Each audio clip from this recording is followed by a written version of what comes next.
Assalamualaikum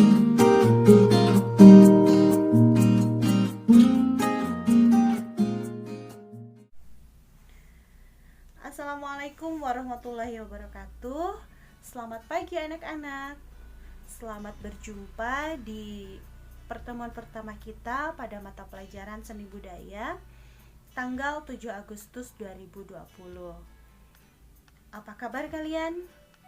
Semoga kalian selalu dalam keadaan sehat walafiat, selalu menjaga kesehatan, dan selalu memperhatikan protokol kesehatan yang sudah dianjurkan oleh pemerintah. Sebelum belajar, mari kita berdoa terlebih dahulu sesuai dengan ajaran agama masing-masing. Berdoa dimulai.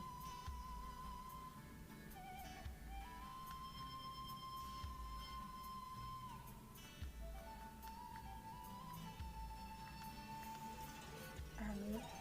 Berdoa selesai. Baiklah anak-anak, pada kesempatan kali ini kita akan belajar kompetensi dasar 3.1, yaitu memahami konsep kebudayaan.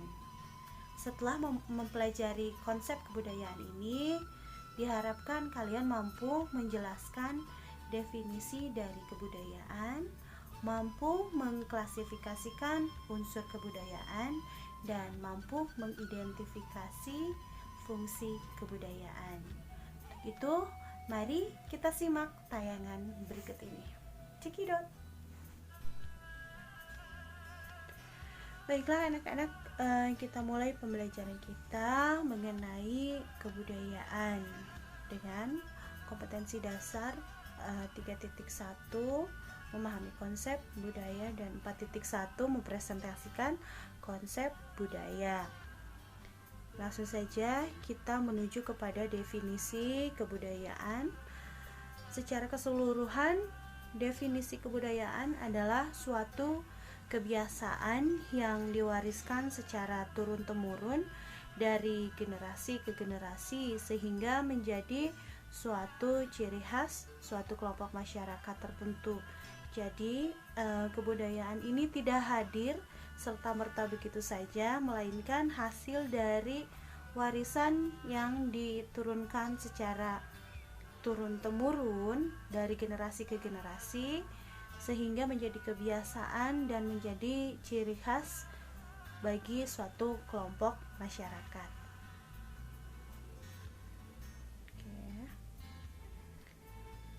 Selanjutnya kita akan menuju kepada definisi kebudayaan menurut para ahli. Di antaranya ada Selo Sumarjan dan Sulaiman Sumardi.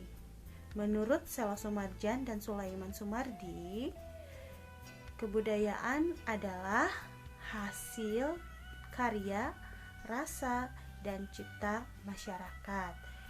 Ini maksudnya adalah kebudayaan ini hasil daripada pemikiran masyarakat yang kemudian diciptakan melalui sebuah karya dan menjadi sebuah kebiasaan bagi kehidupan masyarakat hingga akhirnya menjadi sebuah ciri khas kelompok masyarakat.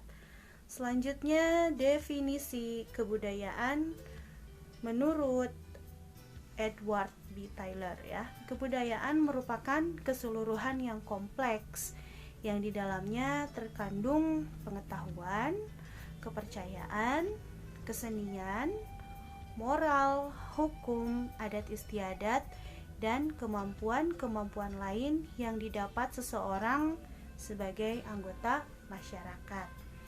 Jadi, menurut E.B. Taylor ini, kebudayaan merupakan satu kesatuan yang di dalamnya terdapat beberapa unsur yang bermacam-macam. Ya, di antaranya tadi sudah dijelaskan, ada pengetahuan, kepercayaan, kemudian kesenian dan lain sebagainya. Itulah tadi definisi kebudayaan menurut secara umum, kemudian definisi kebudayaan menurut para ahli. Nah, ini, tahukah kamu kalau di Indonesia itu kaya akan kebudayaan? Ada banyak unsur kebudayaan di Indonesia ini. Kalau kamu anak Indonesia yang hits, pasti tahu dong apa saja unsur kebudayaan tersebut. Mungkin di dalam benak kalian, kalian sudah tahu ya mengenai kebudayaan, karena kebudayaan ini erat sekali dengan kehidupan manusia ya. Selanjutnya ada, ini dia unsur kebudayaan yang ada di Indonesia. Yang pertama ada bahasa.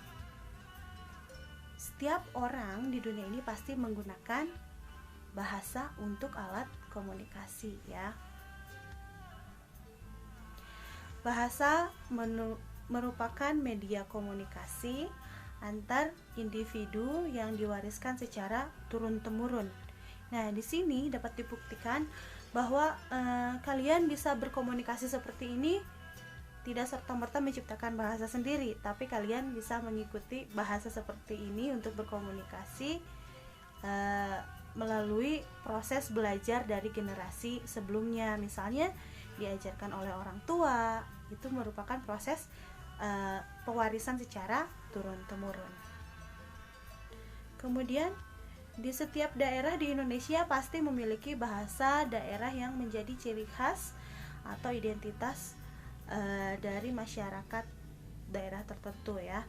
Contohnya di Jawa Barat sendiri bahasa daerahnya menggunakan bahasa Sunda. Bahasa Sunda pun ini bermacam-macam ya. Ada bahasa Sunda halus, kemudian ada bahasa Sunda yang kasar, atau ada bahasa Sunda yang loma gitu.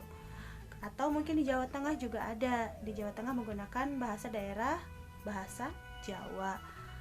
Adapun jenis-jenisnya ada Jawa Kromo, ada Jawa Ngoko, dan bahasa Jawa lainnya. Selanjutnya, nah ada pertanyaan nih, sudahkah kamu menggunakan bahasa daerah yang baik dan benar? Sudah apa belum? Nah, karena kalau kalian sudah menggunakan bahasa daerah yang baik dan benar, maka kalian sudah bisa melestarikan kebudayaan Nusantara ya. Selanjutnya setelah bahasa, ada metode pengetahuan ya. Metode pengetahuan ini membahas pembelajaran terkait situasi di wilayah, tempat tinggal, kemudian serta perilaku dan sifat masyarakat, serta peralatan yang dipakainya gitu. Selanjutnya pengetahuan mencakupi bagian pengetahuan terkait alam di sekelilingnya, flora serta fauna, waktu, ruang serta lingkaran, watak serta adab dengan orang-orang di sekitarnya.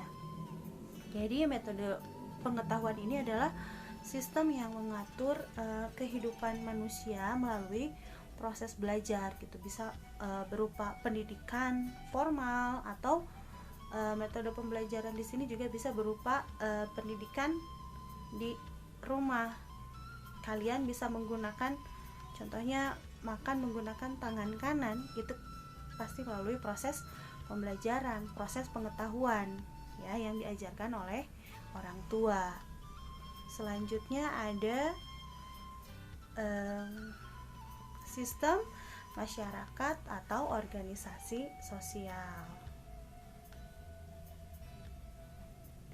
meliputi persatuan, asosiasi, serta perhimpunan, metode kenegaraan, sistem persatuan hidup, dan perkumpulan. Sistem masyarakat atau organisasi sosial ini lekat sekali di kehidupan kalian. Ada yang kalau di Bali kita bisa melihat sistem kemasyarakatannya berupa kasta-kasta ya, ada kasta apa saja, Waisya, Sudra, dan sebagainya. Mungkin kalian bisa mempelajari di mengulang lagi pembelajaran waktu SMP ya. Kemudian sistem kemasyarakatan ini bisa juga asosiasi, persatuan, asosiasi, serta perhimpunan. Misalnya sistem kemasyarakatan secara hierarki, baik yang formal misalnya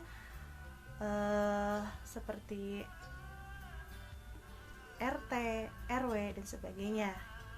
Itu sudah menjadi sebuah kebudayaan yang ada di masyarakat. Selanjutnya ada sistem peralatan hidup dan teknologi. Merupakan serangkaian peralatan yang dipergunakan oleh suatu masyarakat secara turun-temurun dan menjadi sebuah kebiasaan guna untuk membantu mempermudah kegiatan mereka sehari-hari. Tentunya mungkin dalam sistem peralatan hidup dan teknologi ini kita bisa memanfaatkan benda-benda di sekitar untuk bertahan hidup secara turun-temurun. Contohlah seperti gambar yang nampak di slide ini, ada gambar cobek atau bahasa Sundanya mungkin coet ya, coet dan mutu. Ini merupakan sistem peralatan hidup yang diwariskan secara turun-temurun yang fungsinya untuk apa? Untuk menumbuk atau untuk membuat bumbu ya. Selanjutnya teknologi ini bisa berupa kendaraan ya. Kendaraan di sini misalnya di daerah pantai, kendaraan yang digunakan biasanya mempergunakan apa coba? Ya, tepat. Daerah pantai biasanya mempergunakan kendaraan atau sistem peralatan hidupnya menggunakan perahu ya, karena ditunjang oleh keadaan alam di sekitar yang mana sebagian besar merupakan perairan. Kemudian selanjutnya setelah sistem peralatan hidup ada sistem mata pencaharian hidup ya, yaitu kegiatan masyarakat yang umumnya dilakukan bersama-sama untuk mempertahankan atau bahkan meningkatkan perekonomian keluarga. Salah satunya contoh sistem mata pencaharian hidup adalah petani. Biasanya kalau masyarakat di daerah pegunungan, mereka memiliki kebudayaan untuk bercocok tanam gitu, untuk menjadi petani. Dan biasanya ini juga diwariskan secara turun-temurun dari generasi ke generasi. Di pegunungan dari dulu menjadi petani, kemudian hingga pada saat ini pun menjadi petani itu secara turun-temurun dipertahankan ya, karena untuk mempertahankan hidup. Sistem ini dapat dipengaruhi oleh kondisi alam.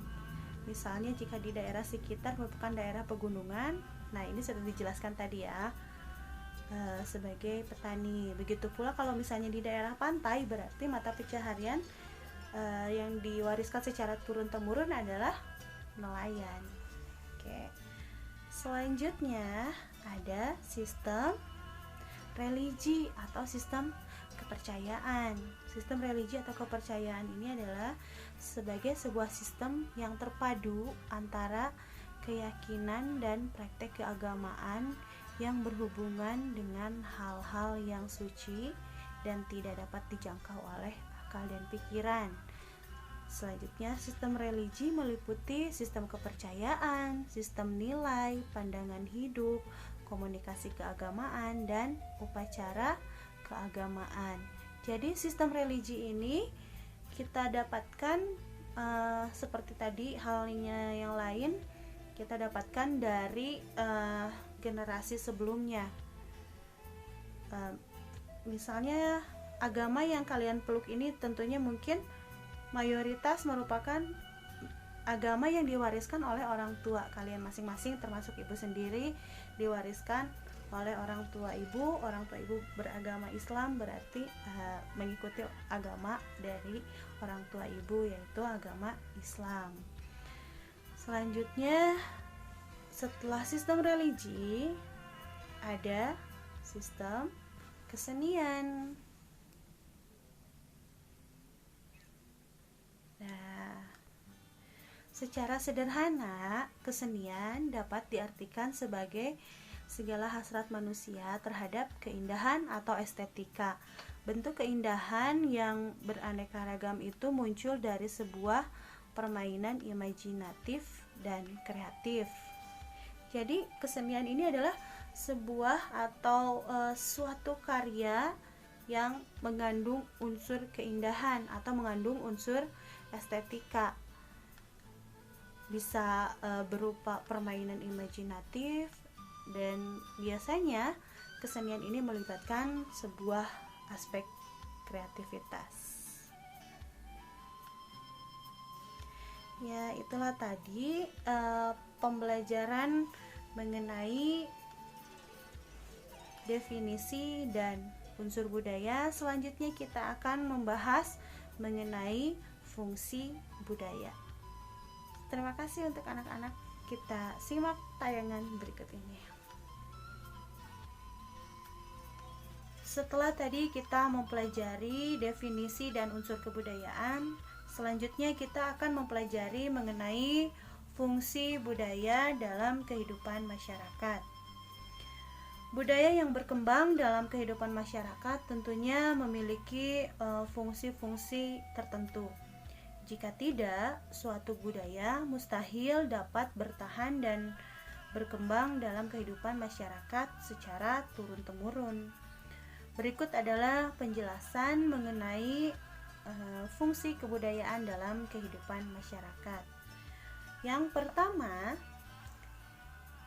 kebudayaan sebagai media mempersatukan masyarakat. Budaya sebagai pemersatu masyarakat dapat tercermin dalam berbagai contoh. Contohnya, dalam kehidupan masyarakat yang hidup di wilayah agraris, tentunya memiliki kebudayaan berucap syukur kepada Tuhan atas hasil panen yang melimpah, dan kebudayaan mengucap syukur ini mereka laksanakan dalam kegiatan upacara adat. Contohnya upacara adat Sarentahun, dan di Sumedang ada upacara adat Ngabubur Suro.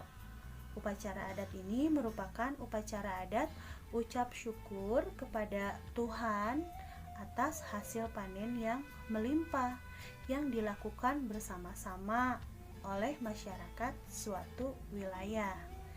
Selanjutnya,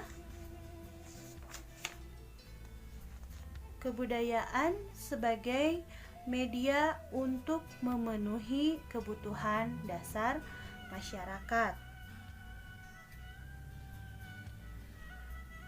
Ketujuh unsur kebudayaan yang sudah dipelajari tadi merupakan kebutuhan dasar manusia. Tanpa agama dan kepercayaan, manusia akan kehilangan arah dan tujuan hidup. Tanpa pengetahuan, manusia akan sulit memahami hal-hal yang ada di sekitarnya. Selanjutnya, tanpa teknologi, manusia akan sulit menyelesaikan suatu pekerjaan. Tanpa sistem kemasyarakatan, kondisi sosial masyarakat akan kacau dan saling bertikai. Tanpa sistem ekonomi, manusia akan sulit memenuhi kebutuhan hidup mereka masing-masing. Selanjutnya, tanpa kesenian, hidup akan terasa monoton dan membosankan. Jadi, dengan kebudayaan ini, manusia akan berusaha untuk memenuhi kebutuhan dasarnya. Selanjutnya, fungsi kebudayaan yang ketiga, yaitu mendorong perubahan dalam masyarakat. Budaya yang mendorong perubahan dalam masyarakat dapat terjadi dalam berbagai bidang. Contohnya, dalam bidang ekonomi, penerapan sistem mata uang mampu menggeser sistem barter yang berlaku pada zaman dahulu. Selanjutnya, di bidang transportasi, seiring berkembangnya teknologi, maka semakin marak juga penggunaan transportasi berbasis daring. Begitu pula pada masa pandemi seperti ini, masyarakat semakin marak menggunakan transportasi berbasis daring karena dirasa membantu mereka untuk mempermudah kehidupan, memenuhi kehidupan mereka. Contohnya untuk pemesanan makanan, pemesanan barang dan sebagainya itu bisa diantar oleh alat atau penyedia jasa transportasi berbasis daring, tentunya masih dengan memperhatikan protokol kesehatan. Dalam bidang kesenian, masyarakat didorong untuk terus mengembangkan kreativitasnya, apalagi di era pandemi ini semakin marak, semakin kreatif kreator-kreator kesenian, baik itu musisi, baik itu pelukis-pelukis, mereka bisa berkreasi melalui media online atau media-media yang sudah tersedia. Contohnya memanfaatkan media sosial seperti YouTube, Instagram dan sebagainya dengan terus meningkatkan kreativitas yang mereka miliki. Itulah tadi pembelajaran kita hari ini mengenai konsep dasar kebudayaan yang di dalamnya mencakup definisi kebudayaan baik itu secara umum ataupun menurut ahli, dan yang kedua unsur-unsur kebudayaan, dan yang ketiga adalah fungsi kebudayaan. Semoga bermanfaat untuk kita semua pembelajaran hari ini. Mohon maaf apabila terdapat kesalahan dari penyampaian Ibu, ada kata-kata yang kurang berkenan. Semoga kalian tidak pernah puas untuk belajar, dan sampai jumpa di pembelajaran selanjutnya. Untuk tugas mungkin nanti bisa kalian lihat di Google Classroom. Terima kasih. Sampai jumpa. Assalamualaikum warahmatullahi wabarakatuh. SMK bisa.